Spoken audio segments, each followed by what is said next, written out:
Hello, my name is John Byrne, and I welcome you to this special presentation of Senior Station, brought to you by the Alzheimer's Foundation of America. Senior Station is a program for seniors of all ages and abilities to enjoy movement and storytelling. We start here in our train station, and we go all over the world. As I share stories with you, I welcome you to follow along with my movement. Well, here she is, the Cornwall Express. Climb aboard.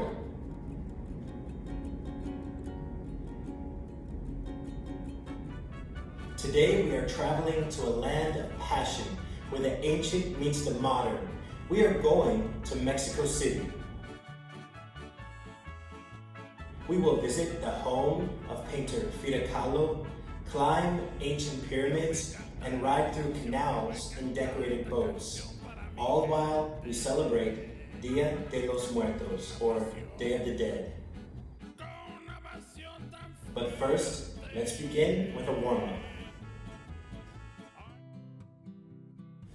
Okay, find your seat on the Cornwall Express and go ahead and get settled. Just let your shoulders be heavy and your arms be heavy. And let's go ahead and take one deep breath in through our nose. Inhale. And exhale. And inhale. And exhale. And you can follow my hand and arm movements. Inhale. And exhale. And inhale.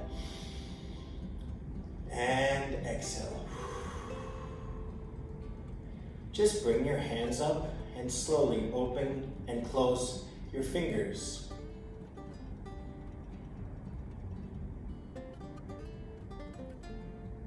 And shake your hands. And we're going to try some gentle hand circles, warming up our wrists. And reverse, go the other way.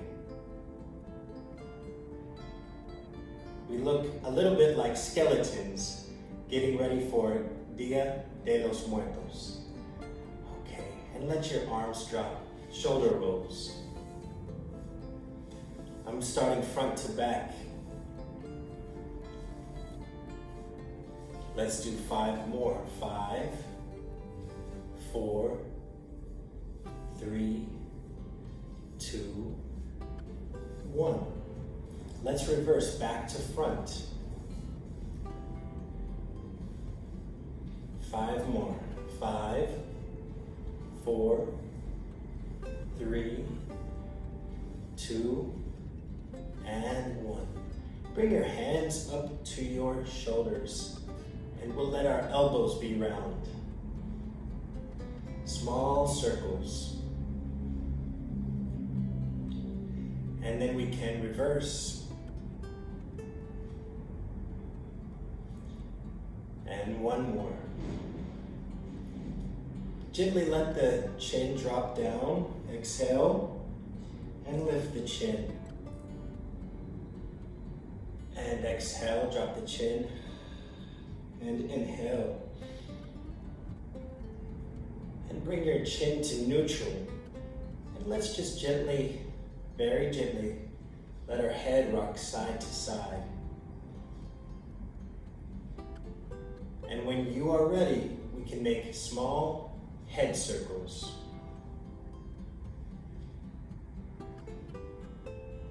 Not forcing anything. That is the secret. And let's reverse the other way.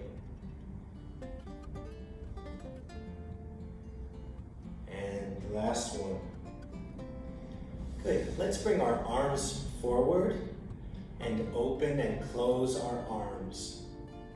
Let's do 5 of these. 5, 4, 3, 2, 1. In Mexico, the agave plant is all over the desert. Let's make some stretches that look a little bit like that agave plant. And you can even stretch your fingers. And go ahead and hold on to your chair if you're in a chair. And let's do simple kicks.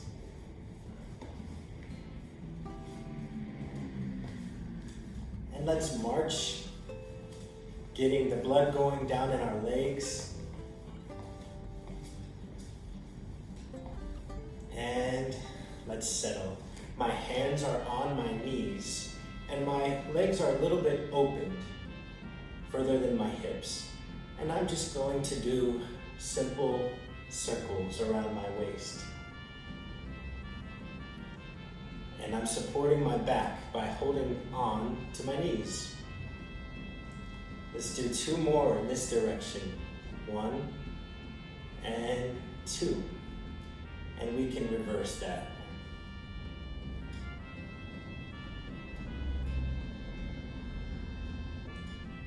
And 2 more. 1 and 2.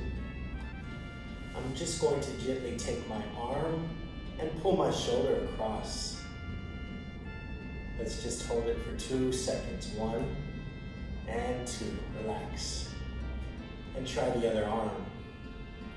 I'm not forcing or pushing anything. I'm just guiding my arm. 1, 2, and relax. A little bit more marching. And a little bit more shaking.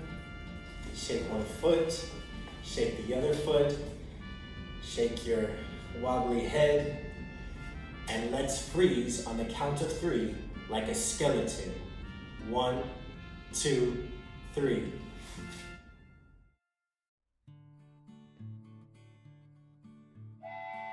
Next stop, Mexico City. Well, fall is in the air here, and we are in the midst of Halloween season. This is one of my favorite times of year. I look forward to the scares and spooky fun. However, today we are traveling to Mexico City, Mexico, for their version of the holiday.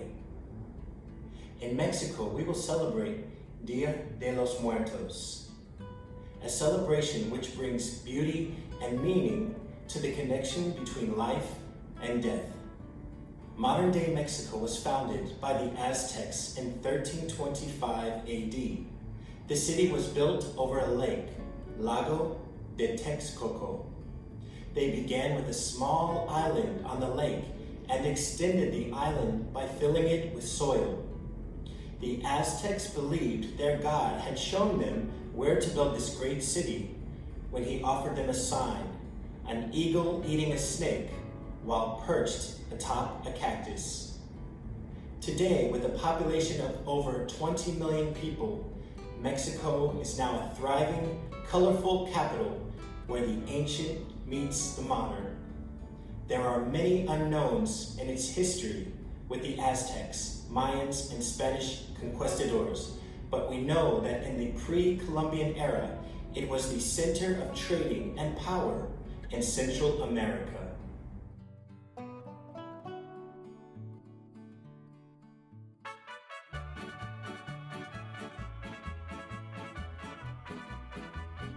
We arrive in downtown Mexico City, and immediately we hear the mariachis. Follow along and play the accordion.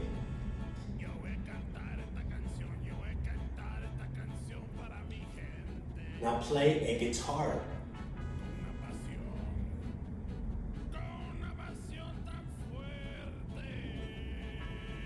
Now let's tip our sombrero. It is October 31st, and we are here on the eve of Día de los Muertos, or Day of the Dead. The date is also known as Noche de Brujas, or Night of the Witches. Okay, let's stir our witch brew. What kind of potions do you think the witches are making? Are there some apples in there? Or ribbit, frogs? I hope not. Well, we will join in the celebration of Día de los Muertos later, but first, let's head over to Casa Azul in Coyoacán.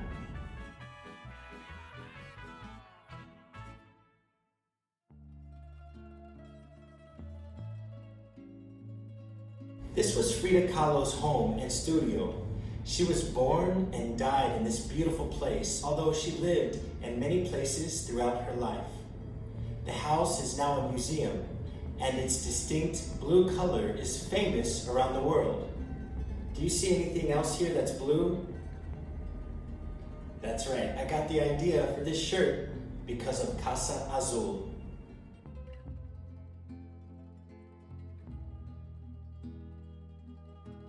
Frida was famously married to celebrated Mexican painter Diego Rivera.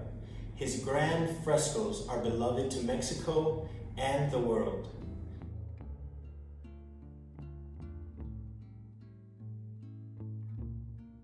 Let's take a look at one of his murals.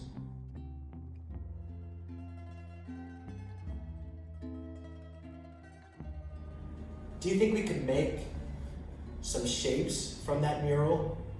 Take a look at the hands.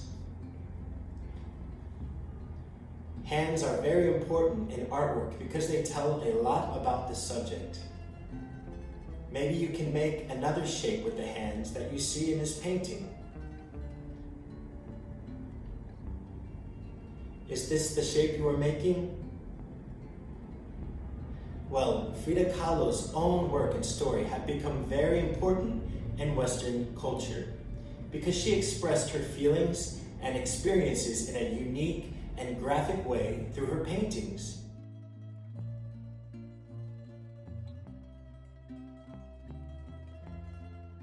There is a gallery in Casa Azul where you can see Kahlo's artwork.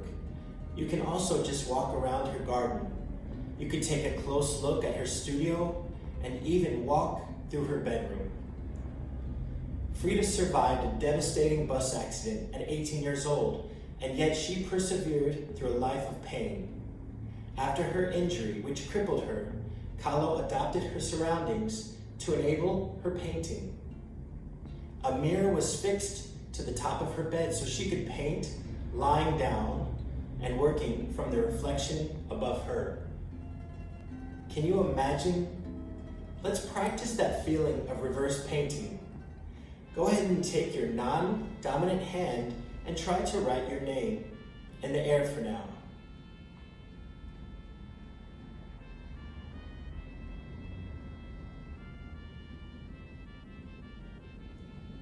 Did you try it? Okay, now let's try to paint a picture of our face with our non-dominant foot.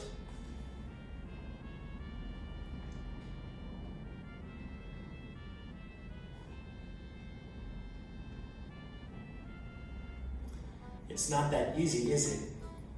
Well, after visiting Casa Azul, we are now ready to catch a taxi and head north to the ancient city.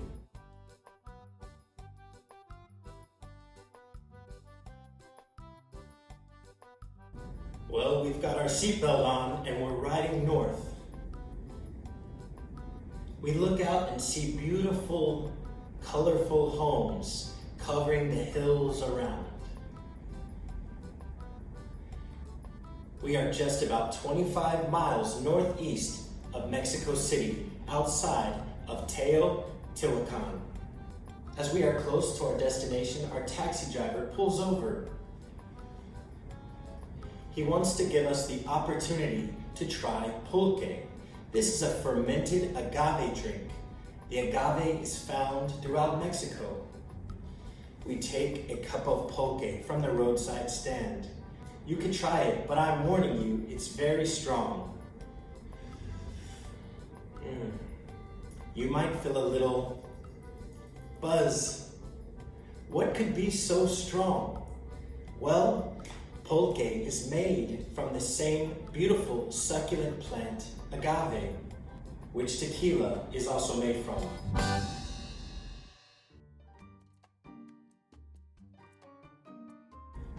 we make it to Teotihuacan. It's very hot here.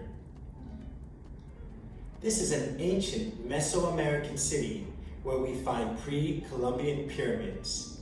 Let's make a pyramid with our hand. Oh, with our forearms. Maybe we could try with our legs, putting our knees together. And of course, you can make a pyramid over your head. There are more questions than answers surrounding this ancient civilization as archaeologists continue to unearth the history of Teotihuacan. Two pyramids still dominate this complex.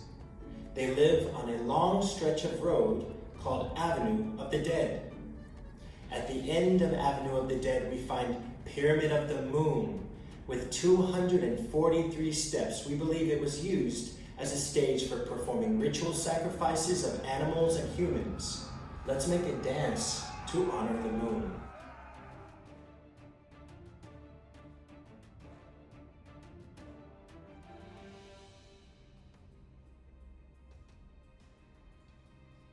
The larger Pyramid of the Sun was also likely used as a religious and sacrificial center. There are 248 steps on this pyramid. Let's make a dance of the sun.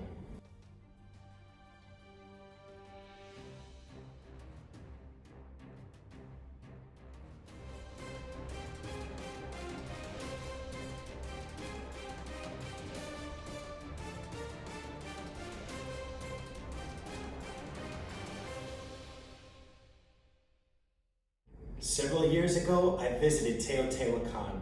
I climbed to the top of the Pyramid of the Moon. Unfortunately, at the top, I was panicked and unable to make my way down. I literally had to slide with people holding me on both sides. I'm terribly afraid of heights. Let's pretend that we're climbing up the Pyramid of the Moon. We hold on to the rope. Don't look down. Hold on.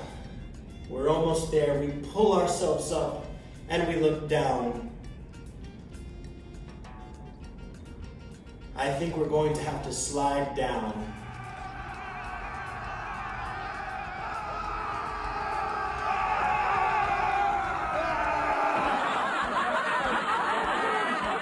I do not suggest dating ancient Aztec priests.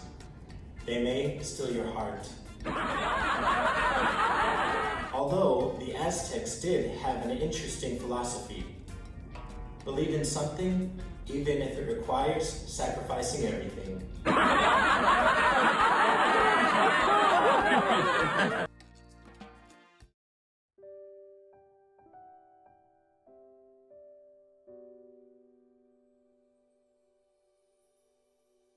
We arrived back in Mexico City at a pantheon.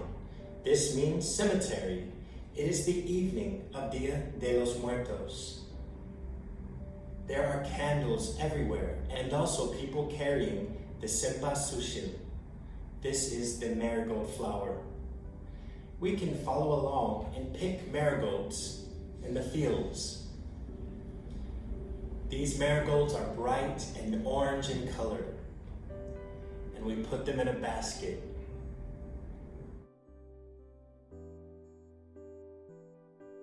The marigold is used to honor the dead. In the old Mexican tradition of Día de los Muertos, families gather together at graves of their loved ones to hold vigil through the night.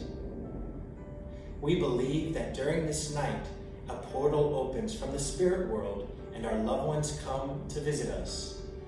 This is a wonderful tradition because it keeps our loved ones alive and in our lives while we pay respect to them.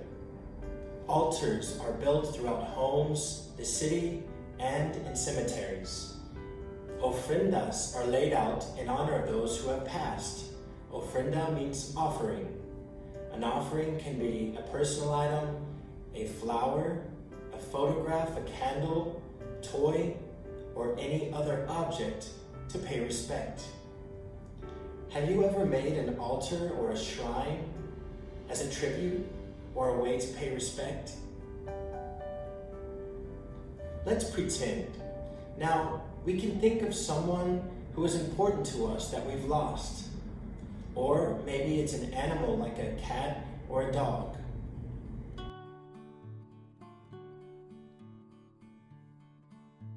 Once you have that person or even pet in mind, we start by making a sawdust carpet.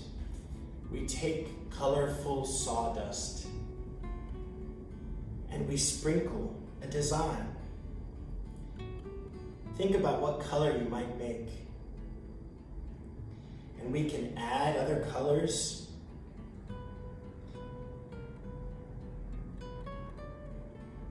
Maybe we draw a heart or some other icon that reminds us of that person. We might place an object on this sawdust carpet, which was special to that person or pet. And then on the count of 3, we light a candle. Let's count. 1, 2, 3. Shh.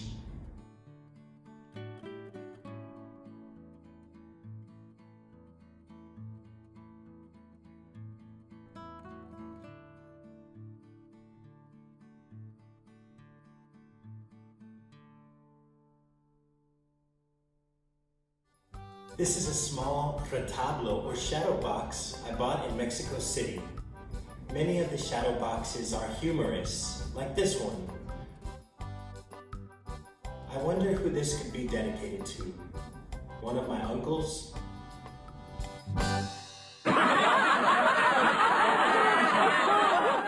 We come across a family gathering, and they offer us pan de muerto. In English, this means Day of the Dead bread. The bread is often in the shape of a bun, and sometimes it is decorated with a cross on top to symbolize bones of the dead. There also may be a tear shape baked in to the bread to represent tears for the living. Can you touch a tear on your face? On this holiday, we can eat this bread in honor of our lost loved ones. We can also leave the bread as an offering to the dead. Now you may be thinking, how can the dead eat? But we leave the bread out for those who have passed, so it can be absorbed through their spirits. Let's try the Day of the Dead bread. It's very sweet.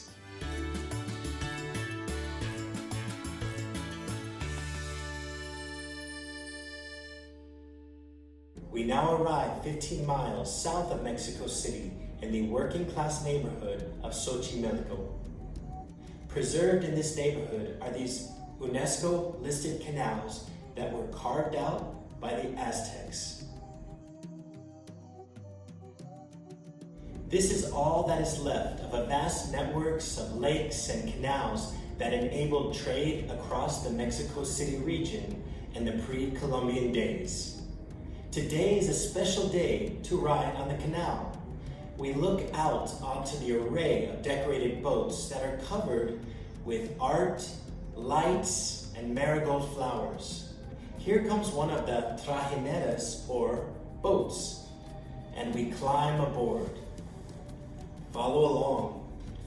Oh, we try to hold our balance before we take our seat.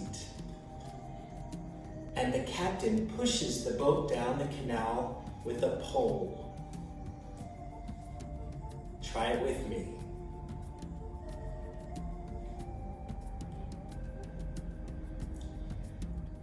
Because of the Day of the Dead holiday, this special night in Xochimilco is called La Llorona in Xochimilco.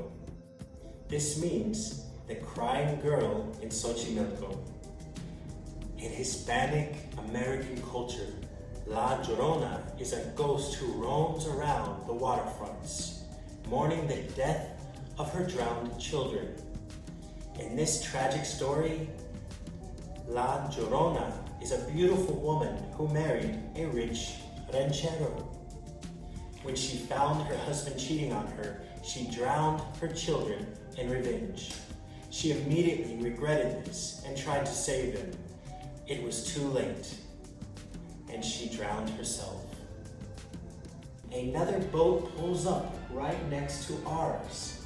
In that boat, there is a large pot over a fire. We are ready to try a traditional Mexican snack called elote. Elote is fresh corn served hot. If you like, we can put mayonnaise, maybe some lemon juice, some grated cheese we can sprinkle on top. And if you like a little spice, you can add some chili powder. Oh, take your corn and enjoy it.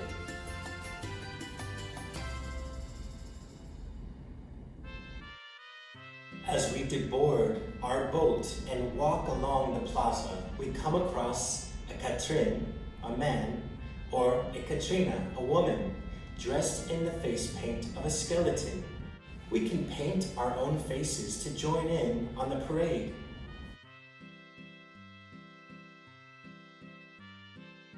We can start by covering our face with white and then painting our eyes black, drawing some little nostrils, and maybe a black mouth. And just like that, we're ready for the parade. While we're here, we might as well join in a Mexican folk dance. Follow along. It goes like this. We snap 1, 2, 3, 4, 5, 6, 7, 8. Kick and tip your hat. Kick and tip your hat. We have clap, knee, clap, knee, clap, knee, clap, knee, and ghost wave 2, 3, 4, 5, 6, 7, 8. Snap 2, 4, 6. Kick and tip, kick and tip. Clap, knee, clap, knee, clap, knee, clap, knee, and ghost wave. Would you like to try that with music?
Well, this brings our trip to Mexico City to an end.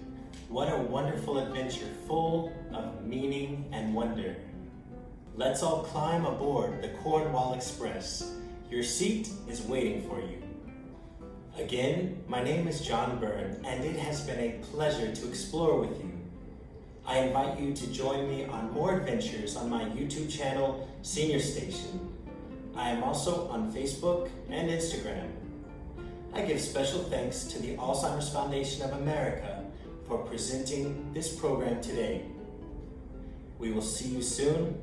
Adios and gracias.